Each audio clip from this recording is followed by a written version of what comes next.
Naitwa wakili Pasensa Dickson Kurubone, ni wakili kutokea kampuni ya mawakili ya FR Nkoka and Company Advocates. Nipo hapa mahakamani kwa ajili ya shauri la madai ambalo liko mbele ya Mheshimiwa Jaji Mtembwa. Kimsingi ni shauri ambalo ni baina ya Ali Salim Ki ambaye anashtaki kwa niaba ya mtoto wake ambaye ni Rahima, ambaye anashtaki kwa ajili ya kuomba nafuu au fidia kutokana na madhara aliyosababishiwa na mdaiwa ambaye ni Aga Khan Hospital pamoja na mwajiriwa wake ambaye ni daktari. Na kimsingi shauri leo lilikuwa nakuja kwa ajili ya muendelezo, ambapo lilikuwa limepangwa kuja kwa ajili ya kongamano la kwanza kwa maana ya First PTC, ambapo tulikuwa tunapanga mwenendo wa kesi jinsi itakavyokwenda, kwa maana ya kwamba ichukue muda gani, lakini pia kwa maana ya kwamba tutakuwa na mashahidi wangapi, lakini pia kuendelea kuonesha kama kwamba hakuna maombi mengine yanayoendelea mahakamani, lakini pia kuonesha kama tutahitaji kuleta nyaraka zingine kwa ajili ya kuthibitisha kesi, lakini pia kuonesha utayari wa upande wetu kwenda kwa ajili ya usuluhishi kwa ajili ya hatua hii, kwa sababu katika mashauri ya namna hii ya madai, baada ya kuwa umemaliza hatua zote za kuleta nyaraka na kama hakuna mapingamizi yaliyopo, kama ambavyo pingamizi la kwanza limeshatolewa uamuzi na ikaonekana kwamba lilikuwa halina mashiko, kwa hivyo tunapanga kwa ajili ya kwenda kwenye usuluhishi ili tuweze kufanya usuluhishi kwenye madai yaliyoko hapa ili kuona kama tunaweza tukakubaliana.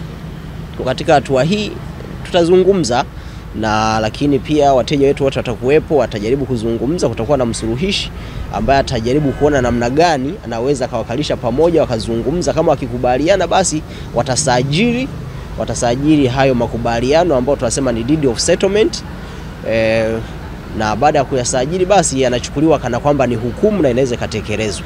Lakini kama hawatakuwa wamekubaliana katika hatua hiyo, basi kama sheria inavyotaka, basi tutarudi kwa mheshimiwa ambaye anaendelea na shauri hili ambaye ni Jaji Mtembwa kwa ajili ya kuja kuleta sasa ushahidi, na kila mmoja ataweza kuja kwa ajili ya kutoa ushahidi wake.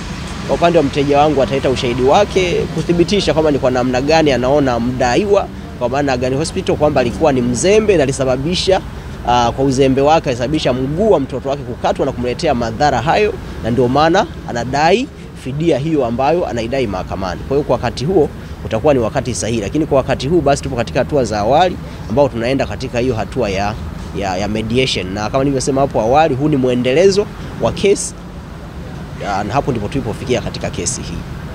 Tunaenda katika hatua hii ya usuluhishi kwa sababu kabla mteja wangu hajaja mahakamani alijaribu kwanza kupeleka madai yake kwa hawa wadaiwa, akiona kana kwamba wanaweza angalau wakamsikiliza na kuona namna gani waingilie jambo hili, na isingefika hata mahakamani kama angekuwa positive.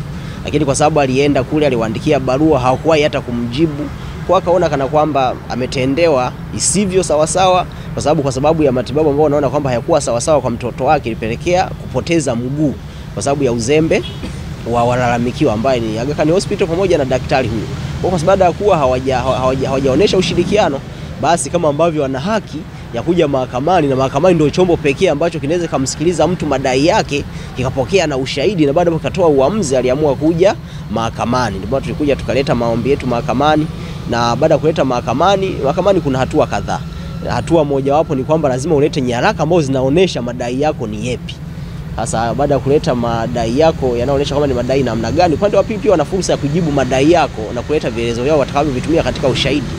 Lakini baada ya kumaliza hiyo hatua, lakini kama wana pingamizi pia wanaweza kalileta, kama ambavyo mwanzoni walileta pingamizi kana kwamba mahakama hii haina mamlaka kusikiliza hilo shauri, itakiwa liende pengine MCT.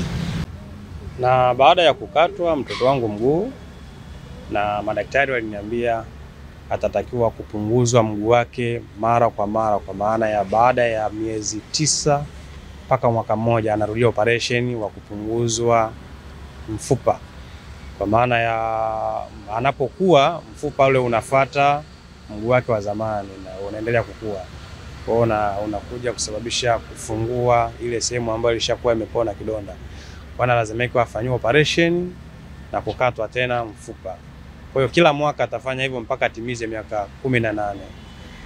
Na pia anatakiwa apate kiungo bandia kwa maana ya mguu wa ziada ili kumsaidia kumsapoti katika maisha yake. Na mguu ni gharama yake ni kubwa. Kwa hivyo niliamua kutafuta msaada wa kuweza kupata haki ya mtoto ambayo iweze kumsaidia katika maisha kwa sasa alionayo.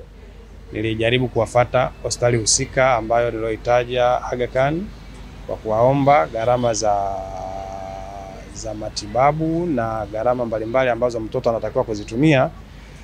Niliwaandikia barua lakini ilipokelewa na sikupata majibu. Je, unatafuta sehemu tulivu, safi na ya kisasa zaidi kwa ajili ya makazi? Oh, relax, kisha pay attention. Watoto mjini wanapaita Ushuani Apartment, ila mimi napenda kupaita nyumbani. Ndiyo, ni Sweet Home Apartment. Hapa utapata mazingira mazuri, hewa safi itakao kufanya uwe kwenye comfort zone. Imagine ukitaka kuperuzi mtandaoni kuna free wifi.